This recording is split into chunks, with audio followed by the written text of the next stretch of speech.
Hello students, good morning everybody. In today's video we are going to discuss about the classification of elements.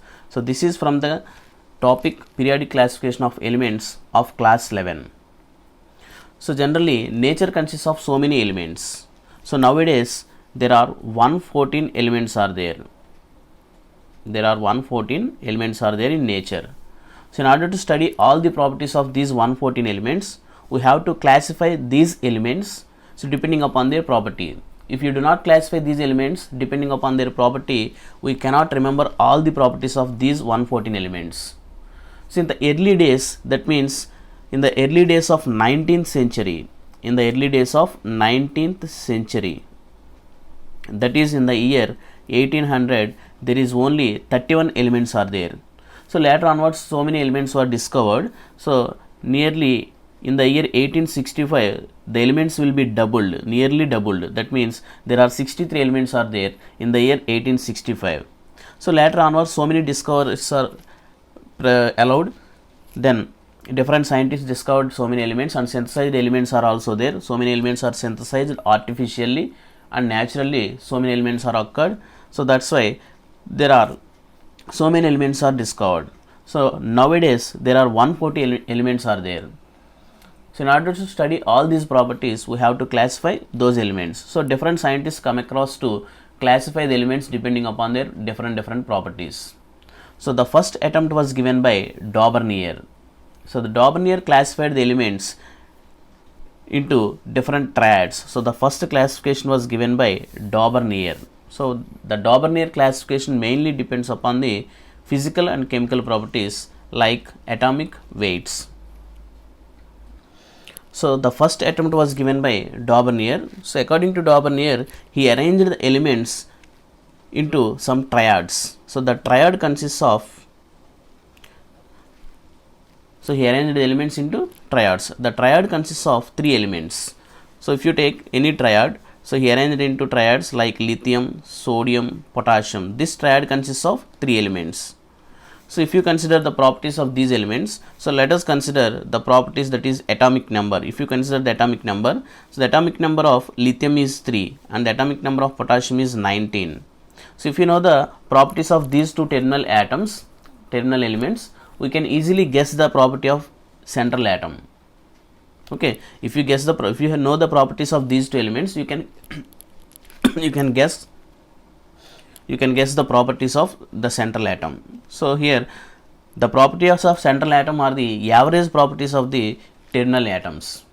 Okay, so the properties of central element are the average properties of the terminal elements. So here what is the average of these two? 19 plus 3 divided by 2. That means here we get the atomic number will be 11. So if you take the atomic weights also, so here the atomic weight of lithium is 7 and potassium is 39. So if you know the atomic weights of these two terminal elements, then you can guess the atomic weight of central element. So here the average of these two will be 23. So like this, so he classified the elements into triads. In each triad, the properties of central elements are the average properties of the two terminal elements. Okay, so if you consider any property, density, melting point, boiling point, likewise, so the properties of central element are the average properties of the terminal atoms. Okay, so in this way he gave some triads. So this is the first triad, and next triad is chlorine, bromine and iodine also. So here also if you consider the atomic weights, so here the atomic numbers are 17 and iodine is 53. So the average of these two will become 35. Okay, and next if you consider the atomic weights, here the atomic weight of chlorine is 35.5 and here it is 127. So it is nearly equal to 80 atomic weight. The average value is nearly equal to 80. So in this way, if you know the properties of two terminal elements, then you can easily guess the properties of central element also. So another triad is there, that is calcium, strontium and barium. So atomic number is 20 for calcium and 56 for barium. So the average of these two will be 38. And if you take the atomic weight, that is molar atomic weight, atomic mass or atomic weight, so here it is 40 and here 137. The average of these two will become 88. So in this way he classifies the elements into triads, and each triad consists of 3 elements. So the properties of central elements are the average properties of the 2 terminal elements. So this is the basic idea of Dauvergne.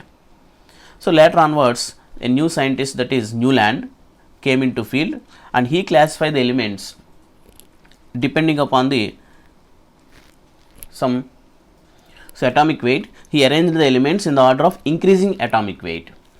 So according to Newland, so the second attempt was given by Newland. So he arranged the element in the increasing order of their atomic weights. So at the time of Newland, they don't know about hydrogen and noble gas elements. So they know only some elements only.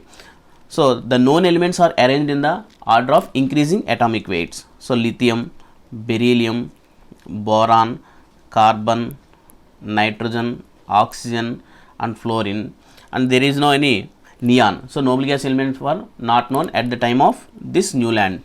So next element is sodium, magnesium, aluminum, silicon, phosphorus, sulfur, chlorine, and there is no neon. And chlorine, after chlorine generally argon will be there. So at the time of Newland there is no any noble gas element. They did not identify the noble gas elements at the time of Newland. So later next element is calcium, potassium and calcium. So he arranged the elements in the order of their increasing atomic weights, and he observed the repetition of properties at a particular interval, that is the properties of first element resembles with the properties of eighth elements. So here if you take, this is first, 2, 3, 4, 5, 6, 7 and 8th. So the properties of first element resembles with the properties of eighth elements. So here if you take beryllium, this is the first element, 1, 2, 3, 4, 5, 6, 7, 8. So this is the eighth element. So this element resembles the properties with magnesium. If you take boron, this have similar properties with aluminum. So in this way he arranged all these elements according to their increasing atomic weight, and he observed the first element and the eighth element have similar properties, just like the musical notes sa, re, ga, ma, pa, da, ni, sa. So just like the musical notes, so the first element and eighth element have similar properties, sa, sa. So just like that musical notes. So in this way Newland classified the elements into several groups. So the first element will have the similar properties with the eighth element. So if you take boron, the next eighth element is aluminum. So that's why boron and aluminum have similar properties. If you take fluorine, the next eighth element is chlorine. So in this way fluorine and chlorine will have similar properties. So that's why these two are grouped into a separate group. So in this way he classified the elements according to atomic weights. He arranged according to atomic weights and classified into several groups. So now the next attempt was given by Lothar-Meyer. So here Lothar-Meyer plotted a graph between atomic weight and atomic volume, and he observed some points from the graph. So Lothar-Meyer draw a graph between atomic weights and atomic volume. So by taking atomic weight on x-axis and atomic volume on y-axis, he draw a plot. So from that plot, from that curves, he observed some curves. So from that curves, he observed several points. So the curves will be like this. So if you observe that curves, so here are the curves. So this is the Lothar-Meyer curves. So these are the Lothar-Meyer curves. So he observed some points from this Lothar-Meyer curves. So those are, so here if you observe the peaks of these curves, so the peaks of these curves are occupied by first year group elements. So mostly you have to remember these points. So the first year group elements, here the first year group elements will occupy the peak positions. So here these are the peak positions. So the peak position, that means maximum value, the maximum of the peaks are, the maximum of the curves are occupied by first year group elements. So here the first year group elements occupies maxima of the curve or peak of the curve. And if you take the second year group elements, the second year group elements are present at the midpoint of the descending curve. So here is the ascending curve, this is the descending curve. So at the midpoint of the descending curve, there are second year group elements like calcium, strontium, barium, so like this. So these are the second year group elements. So these second year group elements are present at the midpoint of descending curve, midpoint of descending curve. So in most of the examination he asked like this, which of the following is true regarding Lothar-Meyer curve. So then you have to remember all these points. Okay. In objective examinations he asked like this, which of the following is false or which of the following is correct according to Lothar-Meyer curves. And next one, so here you observe some noble gas elements are there. So these noble gas elements are present at the midpoint of the ascending curve. So here this is the ascending curve. So at the midpoint of the ascending curve, so these are the noble gas elements like argon, krypton, xenon and radon. So these elements are present at the midpoint of the ascending curve. So these are noble gas elements. So noble gas elements are present at the midpoint of ascending curve. Remember these points, midpoint of ascending curve. And next one, halogens are also there. Here are the halogens. What are they? Here bromine, iodine, like this. So these halogens are present at the before the noble gas element. Here these are the noble gas elements. This is noble gas element. Before the noble gas element, halogen is present. Okay. So here the halogens. So these halogens are present at the ascending curve, but it is before the inert gas element. So before the inert gas or noble gas elements. And next one, the transition elements are generally present at the minimum of the curve, that is minima. This is the minima of the curve. At the minimum of the curve, the transition elements are present.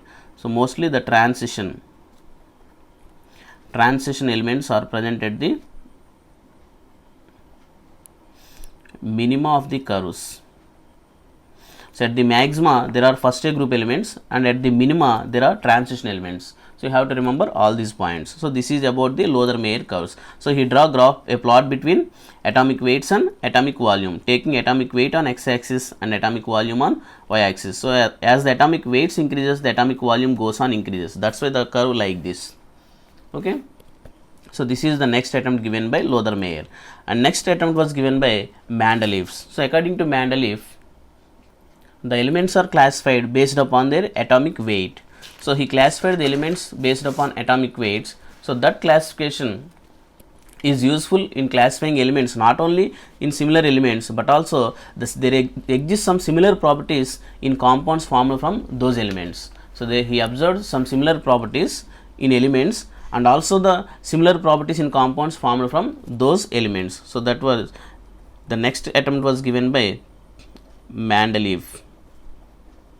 So Mendeleev classification strictly based upon atomic weights.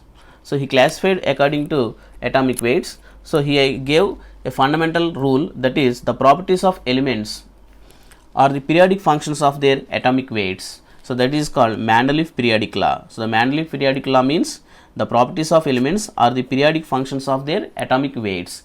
So that means if the atomic weight increases, the periodic property also increases. If atomic weight decreases, the periodic property also decreases. Likewise, so if you consider atomic weight, if the atomic weight is more, then density is more, volume is more, like that, melting point is more, like that. If you consider the atomic weight is low, then the density will be low, molar mass will be low, like that. Atomic volume will be low.